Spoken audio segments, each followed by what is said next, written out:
If you're looking for Australia's most affordable all-electric SUV, congratulations, you've found it.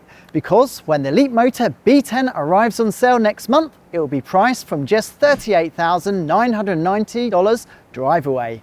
Now, for those who are not quite familiar with the Leapmotor brand, it's probably worth pointing out that it's only been in existence since 2015 and only started making cars since 2019. But since then, it's sold a remarkable 400,000 vehicles, and it's even caught the interest of Stellantis, who own a 20% share. Anyway, in Australia, it will be the second model to join the lineup beside the mid-size C10. So what is the Leapmotor B10? Well, think of it as a natural rival for small SUVs like the Hyundai Kona Electric and the MG S5 SUV. But a key advantage for the new Leapmotor is it's actually bigger than all of its rivals. In fact, it measured in at around 4,515 millimeters, which means it's only 90 millimeters shorter than its bigger brother, the C10.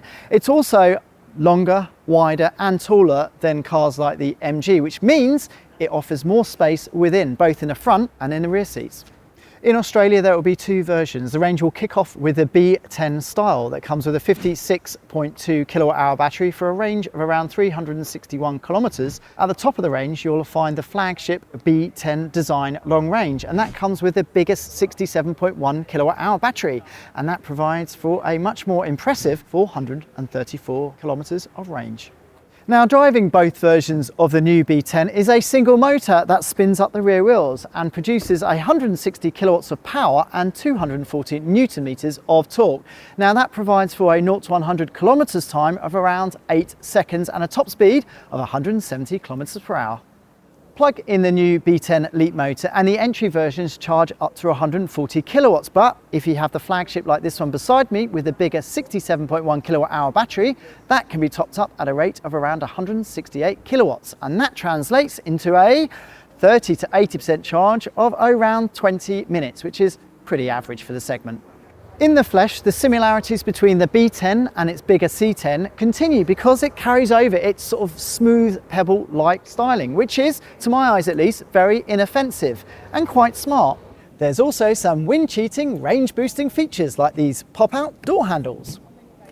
On the range-topping version, you also get LED headlamps and this rather neat LED light bar. One area the B10 is slightly disappointing is when it comes to boot space. There's only 430 litres of luggage capacity with some underfloor storage, but luckily there is a 25 litre frunk up front that is big enough to store charging cables. Inside the Leapmotor B10, well, it does feel like a step up even over the more expensive C10, and there's plenty of tech too.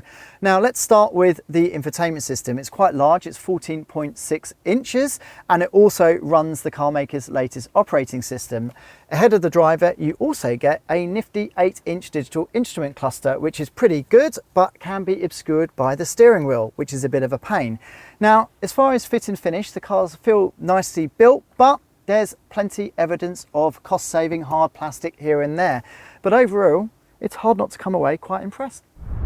Now, behind the wheel of the new B10, it really is a mixed bag. Now, let's start with some of the positives. The first thing is this car rides on 18-inch alloy wheels, and that really does provide for quite a supple ride. Now, of course, it's not the most agile or probably entertaining small SUV in its class, but I think for buyers of this segment, it's pretty well judged. We've mentioned the plush ride. The steering is okay. It is overly light with very little feel in its lightest setting. It's far better in the mid or sport level, but overall, it's a calm and relaxing place to soak up the kilometers.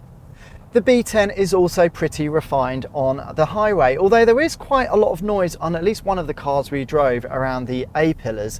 But overall, again, we cannot really fault it. What we can criticise the new Leapmotor is, well, the way its ADAS systems work or don't. So this thing is just constantly intervening. I'm getting tugs through the steering wheel, I'm getting alerts left, right and centre. It really means that you have to turn them off as soon as you get behind the wheel, which is kind of against the point of it all, isn't it? Another area where the B10 seems to perform well is efficiency, with the Chinese car brand suggesting that you should easily beat the car's 17.2 kilowatt hour per 100 kilometers efficiency range. And that means that the 434 kilometres that is offered with the big battery version should be easily beatable on a regular commute or cruise. So Leapmotor offers the choice of 3 driving modes and 3 levels of brake regeneration, but it's worth mentioning that there is no one pedal driving mode. You do get a strong brake regen, but it does not slow the car to a stop. That said, for the most efficient driving, we prefer to have it in its almost off setting. Despite its bargain price, the new Leapmotor B10 comes with a long line of standard equipment. We've already mentioned the large infotainment system, but you also get things like the 18-inch alloy wheels. You get a panoramic roof, which is impressive, with a electric sunblind, crucial for the Australian market. It comes with climate control.